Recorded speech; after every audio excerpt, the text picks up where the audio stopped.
sebenarnya mau sendiri dulu, belum mau buru-buru. Karena apa ya? Kalau bukan berarti nggak mau ya, mungkin nanti. Kalau sekarang kan lagi menenangkan diri aja, menenangkan diri, mencoba mewujudkan yang ingin dikerjakan gitu, supaya tercapai. Gitu. Jodohnya aja sedikasih, nggak ada kriteria. Kalau trauma ya nggak juga lah, ribut-ribut, jadi saudara walaupun nggak bersama lagi kan. Dulu gimana pun kan kita pernah bersama. Oh nggak apa-apa, kalau aku kan tidak bisa memaksa ya. Itu kan dari hati. Kalau misalnya Mbak Dewinya nggak mau menjadi baik atau menjadi saudara, ya nggak apa-apa, aku tidak bisa memaksa. Yang pasti kalau dari aku harapannya begitu. Kalau nggak mau juga ya aku nggak ditendang. Gimana ya? Kembali lagi, kalau aku kan nggak bisa memaksa orang. Kan orang itu ngambil kesimpulan, ngambil sikap itu kan biasanya kan berdasarkan hati. Kalau udah tersakiti, kecewa, biasanya orang begitu. Kalau harapan aku pengennya baik-baik aja, pengennya apa ya, walaupun nggak seperti dulu, setidaknya kita komunikasi. Itu kan gini, hanya sebagian sebenarnya yang dipublish.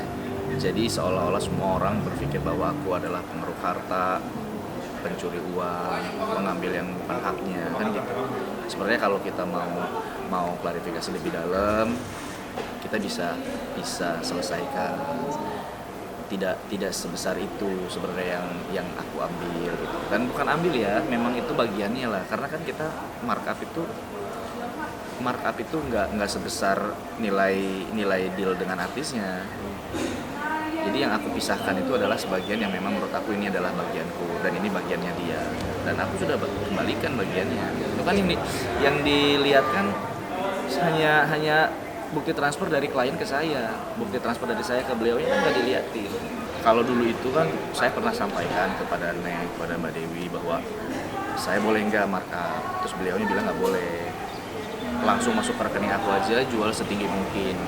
Ya dulu juga memang begitu, sampai akhirnya aku berpisah, aku baru berani markup. Karena menurutku yang tadi aku bilang cuman buat pegangan aku, dan tapi beliau nggak terima dengan kata-kata pegangan kan, dibahas lagi. Makanya udahlah, sudah panjang-panjangin. Aku udah pernah jelasin itu, bukan bawa kabur 1M. Dulu beliaunya pernah bilang suruh aku jalanin bisnisnya. Mungkin teman-teman udah tahu food truck ya, OIDWP. Nah itu dulu tuh RAB pengajuan tuh 500 juta, tapi saya nggak dikasih 500 juta buat pegang. Pengajuan itu pakai invoice. Katakan beli mobilnya 130 juta, saya ajukan, bayar. Bikin truknya 85 juta, saya ajukan, bayar. Beliau yang bayar.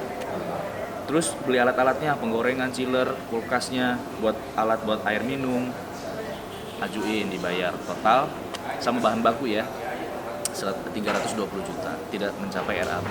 Dan itu semua pengajuannya sesuai invoice-nya ada. Nah sekarang 320 juta lebih itu kemana uangnya?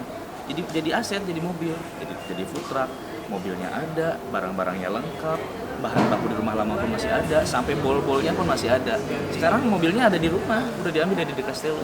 Aku sudah minta maaf secara live langsung pada saat itu di TV. Aku udah minta maaf. Di setiap acara apapun aku selalu bubuhkan kata-kata maaf. Karena gini, mungkin secara tidak langsung sikap aku mengecewakan beliau, membuat salah, membuat dia sedih, membuat dia marah. Nah, aku kurang tinggi. Enggak, pegel. Makanya aku selalu minta maaf. Harapanku ya memang bisa dimaafkan. Tapi kalau misalnya beliau, kan aku tahu banget dia kalau marah agak lama, suka sampai berhari-hari lah. Ya pengen aku sih dimaafin. Tapi kalau misalnya beliaunya belum bisa memaafkan, ya apa boleh buat gitu loh. Aku sih tetap akan kooperatif aja. Misalnya Neng mau seperti apa, ya aku akan ikuti. Kalau misalnya Nengnya mau begitu, ya nggak apa-apa. Aku bukan menantang ya, tapi aku berusaha untuk kooperatif aja, berusaha untuk tidak menghindar. Aku tidak mau bermasalah lagi. Kalau misalnya Neng maunya seperti itu, ya udah kita coba, ayo kita bicara secara baik-baik, secara musyawarah. Adakah jalan keluarnya? Karena beberapa markup yang aku ajukan kemarin sama klien pun sudah ada beberapa yang aku kembalikan. Aku aja sekarang kan ngambil acara TV buat apa? Buat hidup ya. Iya, biar nyambung. Kalau boleh konfirmasi sendiri sama Mbak Dewi, kalau dari aku sendiri nggak ada. Jadi nggak ada potongan, nggak ada bagian. Bukan aku meminta ya, aku juga nggak keberatan dengan kesepakatan itu. Cuman kalau ditanya ada apa nggak ada. Nggak ada. Jadi dulu itu penghasilan aku dari YouTube untuk keperluan rumah. Gitu. Jadi kalau ada keperluan rumah yang aku nggak bisa penuhi, biasanya aku tunda. Nanti jadi bulan depan ketika aku dapat penghasilan yang lebih, aku baru tutup.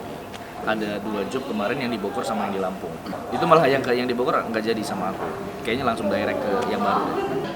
Karena gini, menurut dia adalah uang yang dia dapat bisa dipakai bersama.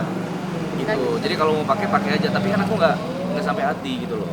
Jujur terus terang aku tidak pernah mengambil tanpa seizin dari rekening beliau. Memindahkan dana dari rekening beliau langsung tanpa izin untuk keperluan pribadi aku nggak pernah. Boleh dicek. Silakan, boleh dicek. Sampai kapanpun aku berani. Karena aku pikir gini, aku kan udah nggak berumah tangga lagi sama dia, tapi ada pekerjaan beberapa yang masih aku handle.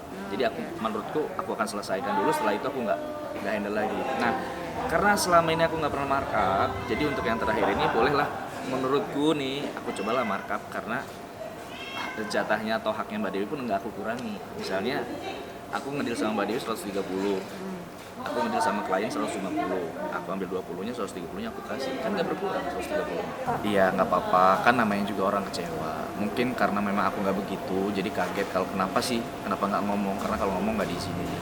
Jadi semua itu yang dilakukan sama Menyedi sendiri adalah atas dasar rasa sakit hati. Pasti aku tahu dia sakit hati, kecewa, marah, dan yang lebih membahayakan sih sebenarnya orang yang suka kompor-komporin, orang yang di lingkungannya yang ngasih tahu, karena aku tahu pasti Mbak Dewi nggak cari tahu, dia diberitahu, dan yang memberitahu itu cuma setengah-setengah biasanya. Kalau aku ya sebenarnya Neng itu bisa diajak bicara, bisa diajak komunikasi dan diberi penjelasan.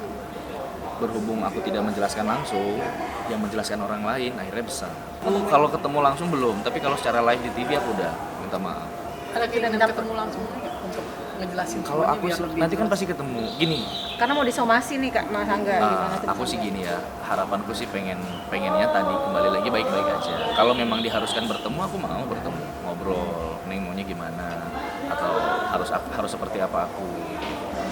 Ya kan? Kalau misalnya masalah minta maaf bukan gini, permintaan maaf dari aku tuh nggak sulit kan. Kalau aku salah aku pasti minta maaf. Aku selalu minta. Dulu juga begitu. Cuman ini bukan perceraianku sama Neng bukan ini masalahnya ya. Di luar ini memang hadir baru gitu. Pengkhianatan apa aku apa mengkhianati Menyedi. Mengkhianati dari apa? Dari segi berselingkuh atau gitu. Oh enggak. Aku enggak sih. Ada hal lain yang menurutku lebih ke aku personal aja. Jadi ketika aku mendengar statement ini dari beliau, untuk pribadiku aja yang membuat aku ya udah kita selesai aja. Enggak melebar, enggak ke keluarga juga. Kita kan teamwork. Mbak Dewi di depan layar, aku di belakang layar. Sebelum aku menikah kan kita udah sepakat, kamu yang syuting, aku yang bantu. Ya kecuali beliaunya syuting, aku di rumah ongkang-ongkang minum kopi, tidur-tiduran, itu mungkin bisa dibilang mau kondo tuh yang sering dibilang sama orang-orang. Karena aku enggak, Mbak Dewi capek, aku juga capek. Walaupun tingkat kecapeannya lebih capek dia. Ya kan? Ini yang bekerja kan dia, aku hanya membantu. Dan beliau pun tidak berkenan kalau misalnya aku bilangnya kan, nggak digaji. Nah, itu kan kurang tepat. Beliau tuh nggak senang kalau misalnya bilang aku nggak digaji atau mendapat hasil. Pokoknya intinya aku nggak kerja aja. Gitu. Beliaunya bilang begitu. Nah, itu yang akhirnya gugat cerai. Enggak. Dengan ungkapan yang menyakitkan hati. Enggak. Hal-hal kayak gitu sih udah sering terungkap, jadi menurutku udah biasa. Seperti itu karena memang aku tidak bisa memberikan uang langsung. Nafkah secara langsung, materi. Jadi mungkin Neng berpikir bahwa aku nggak kerja. Padahal kalau misalnya kita mau bahas secara bijak, ya aku kerjakan membantu dirimu juga gitu. Semua kan yang ngatur aku, walaupun dibantu dengan asisten-asisten. Kan semua komunikasi dari klien, dari orang-orang TV kan nggak langsung ke asisten, pasti ke aku dulu. Syuting apa, tanggal berapa, di mana lokasinya, terus Mbak Dewi jadi apa, kan gitu. Kan ada komunikasi. Walaupun pekerjaan datang sendiri kan ada komunikasi, ada yang ngatur. Kalau nggak ngatur nggak bisa. Aku nggak pernah podcast kemana-mana. Aku ngambil acara TV podcast, aku nggak pernah ambil. Banyak yang nawarin. Karena mulai dari musuh-musuhnya ya yang dulu juga pada ngundang, cuma aku enggak lah gitu, terima kasih. Aku ngambil acara TV karena apa? Karena gimana pun juga aku harus hidup kan, harus ada penghasilan. Tapi kan gimana, pinter-pinter kita aja jawab-jawabnya kayak begini-begini kan tadi jawab.